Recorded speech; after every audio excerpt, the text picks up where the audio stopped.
kawan pajak, kembali lagi bersama saya dengan senang hati saya menyapa teman-teman kawan pajak yang ada di rumah dalam podcast Kanwil DJP Kepulauan Riau. Pada hari ini tentunya kita akan membahas isu yang sangat menarik yang untuk kita diskusikan bersama dengan tema Outlook Batam 2025. Saat ini saya sedang bersama narasumber yang sangat luar biasa dan istimewa sekali. Beliau merupakan Kepala Biro Humas, Promosi dan Protokol dari BP Batam. Beliau adalah Ibu Arya Stuti Sirait, Ibu ya. Ya, bagaimana kabarnya Ibu? Baik, luar biasa. Ibu terlihat sangat senang ya Bu berada di podcast kita pada hari ini. Baik, saya boleh langsung ke pertanyaan ya Bu ya, pertanyaan pembuka. Ya. Kira-kira nih Bu, apa aja sih capaian-capaian BP Batam, program unggulannya yang sudah dijalani selama tahun 2024 kemarin Ibu? Oke. BP Batam itu sendiri merupakan perpanjangan tangan pemerintah pusat di daerah Kota Batam ya, itu dulu. Terus kemudian capaian yang telah kita peroleh, kalau kita lihat dari sisi pertumbuhan ekonomi di tahun 2023 itu kita mencapai 7,04%, yang notabene itu sangat tinggi dibandingkan dengan pertumbuhan ekonomi nasional yang hanya 5,05 dan juga pertumbuhan ekonomi provinsi yang hanya 5,20. Tahun 2024 ini pertumbuhan ekonomi memang belum keluar kan dari BPS, betul. Ya kan, belum keluar dari BPS. Namun kalau kita lihat dari term 1 itu mencapai 7 lebih. Kemudian term 2 9 lebih. Dan term 3 itu sekitar 6 lebih. Term 4 saya yakin di angka lebih dari 7. Nah, kalau kita lihat ini saja estimasi kita di 2024 pertumbuhan ekonomi Batam itu pastinya lebih tinggi dari pertumbuhan ekonomi 2023 gitu loh. Jadi itu merupakan capaian yang bukan hanya BP Batam sebenarnya, tapi semua stakeholders, semua investor juga yang bekerja sama untuk pertumbuhan ekonomi di Kota Batam. Nah, untuk tahun 2024 sendiri BP Batam itu mempunyai beberapa program. Di antaranya adalah program pengembangan infrastruktur ya. Jadi infrastruktur yang sedang dikembangkan tahun 2024 yang lalu itu ada yang mencakup pembangunan jalan di Kota Batam. Sebagaimana kita lihat sendiri ya. Betul, sangat banyak sekarang sekarang banyak lebar-lebar, lebih nyaman. Betul. Ada flyover lagi satu lagi. Jadi untuk mengurai kemacetan itu merupakan salah satu program utama. Kemudian yang kedua adalah untuk pengembangan infrastruktur fasilitas pelabuhan di Kota Batam ini. Jadi sebagaimana kita tahu bahwa Batam itu bertetanggaan dengan Singapura. Tetapi pelabuhan kita dari tahun 71 tidak berkembang dengan seperti yang kita mau ya. Jadi masih dalam kata traditional port ataupun semuanya diaktivitaskan secara manual. Kita tentunya tidak mau ini berterusan, karena itu BP Batam di bawah pimpinan Bapak Muhammad Rudi yang juga merupakan wali kota itu mengambil langkah berani, yaitu menggandeng pihak ketiga untuk mengolah pelabuhan kita sehingga pelabuhan kita dapat dikelola secara profesional, walaupun asetnya aset BP Batam ya, gitu. Terus yang ketiga, program unggulan lainnya pengembangan Bandara Hang Nadim. Nah, sebagaimana kita ketahui, Bandara Hang Nadim ini merupakan salah satu pintu utama juga di Kota Batam. Tetapi selama ini perkembangannya begitu-begitu juga. Nah, karena itu sekali lagi di bawah pimpinan Bapak Muhammad Rudi mengambil langkah berani untuk menunjuk pihak ketiga sehingga bisa mengelola Bandara Hang Nadim ini secara profesional. Itulah makanya kita bekerja sama dengan PT BIB yang merupakan konsorsium dari PT AP1, kemudian Incheon Airport dan juga Wika Wijaya Karya, sehingga pembangunan di Hang Nadim juga akan berketerusan dengan pembangunan Terminal 2 yang kita percaya nantinya akan dapat mencapai penumpang sekitar 9 juta. Gitu. Jadi memang signifikan sekali. Jadi itulah beberapa program 2024 yang sudah kita capai. Ya. Baik. Berarti kalau bisa saya simpulkan ada 3 tadi ya Bu ya, program unggulannya. Jalan, pelabuhan, dan airport. Ya, yang pasti diharapkan oleh BP Batam bahkan seluruh masyarakat untuk mendorong pertumbuhan ekonomi di Kota Batam ya Bu. Betul. Baik. Betul sekali. Nah, seperti yang kita ketahui bersama nih Bu, kawasan Kota Batam ini kan merupakan kawasan bebas dan kawasan ekonomi khusus yang dimana wajib pajaknya mendapatkan fasilitas pajak apabila berinvestasi di Kota Batam ya Bu. Nah, apa aja sih sejauh ini tanggapan dari para investor atas fasilitas pajak yang kita berikan?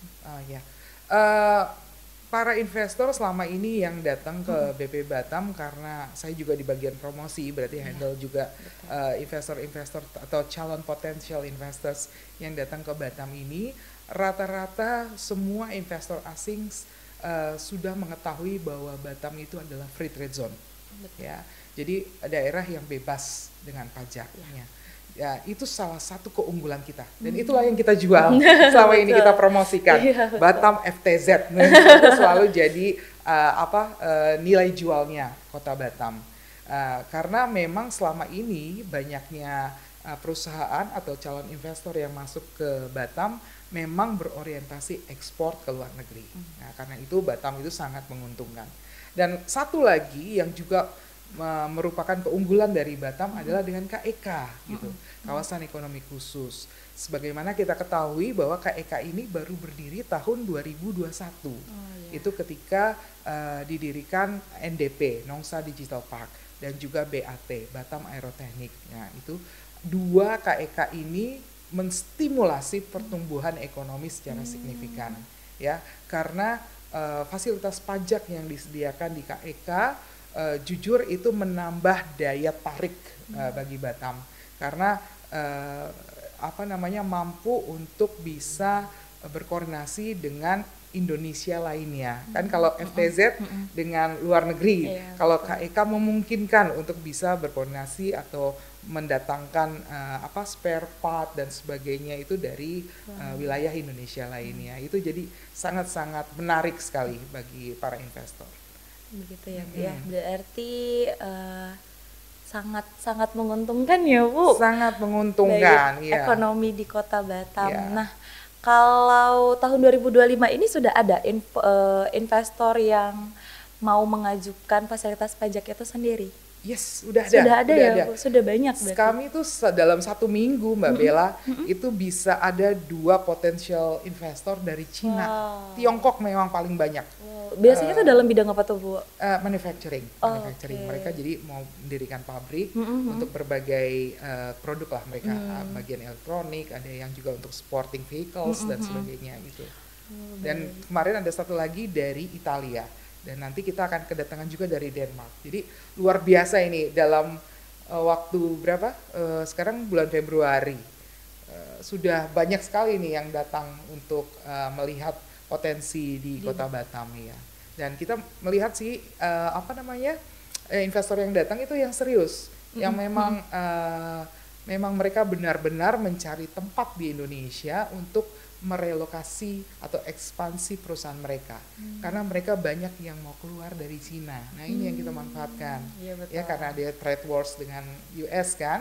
Nah, kita manfaatkan tempat itu. Jadi kita untuk sebagai pertanyaan penutup nih Bu.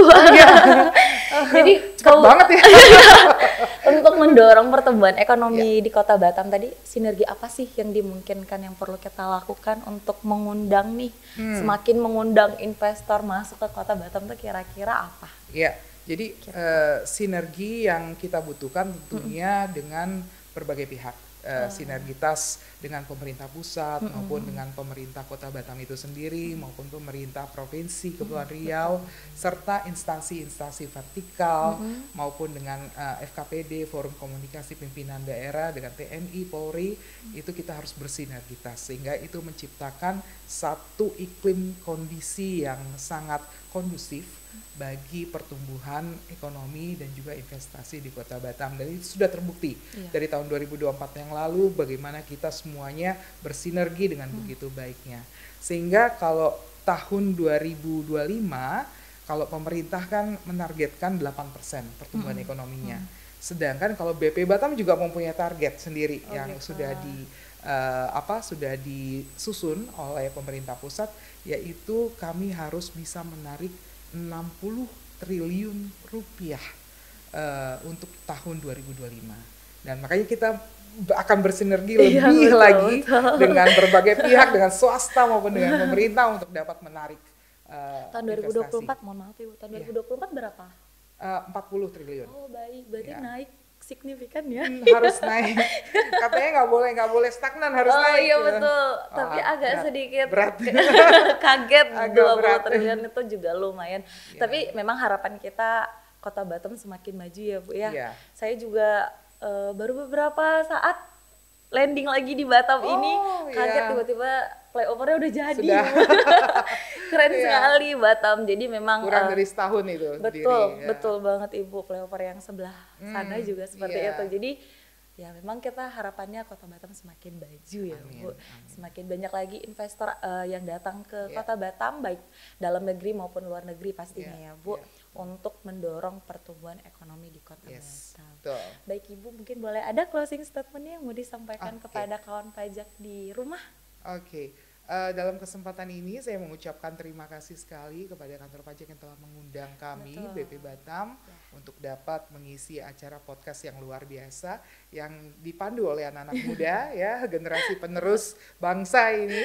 Dan saya mengharapkan BP Batam tentunya fokus tahun 2025 ini memang ada beberapa fokus yang kita akan targetkan, yaitu diantaranya infrastruktur dan juga fasilitas untuk mendukung adanya pelayanan publik yang baik. Dan karena itu semuanya kami membutuhkan sinergitas dari berbagai elemen, baik itu masyarakat sendiri maupun dari pemerintahan, dan tentunya kami mengharapkan kontribusi juga dari berbagai pihak, terutama untuk bisa mengupayakan dan meningkatkan investasi di Kota Batam sehingga menjadi salah satu mesin lokomotif ekonomi nasional Indonesia. Terima kasih.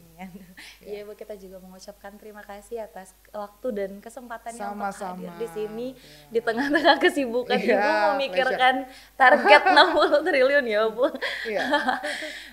Semoga kita memiliki kesempatan di lain waktu untuk berdiskusi kembali di podcast Kanwil DJP Kepulauan Riau. Saya juga mengucapkan terima kasih kepada kawan pajak yang sudah menyaksikan acara podcast kita. Semoga informasi yang kita berikan sangat bermanfaat bagi teman kawan pajak di rumah. Saya Bella dan mewakili teman-teman saya yang bertugas pada hari ini memohon maaf apabila ada kekurangan dan kesalahan dalam penyampaian. Sampai bertemu di episode selanjutnya.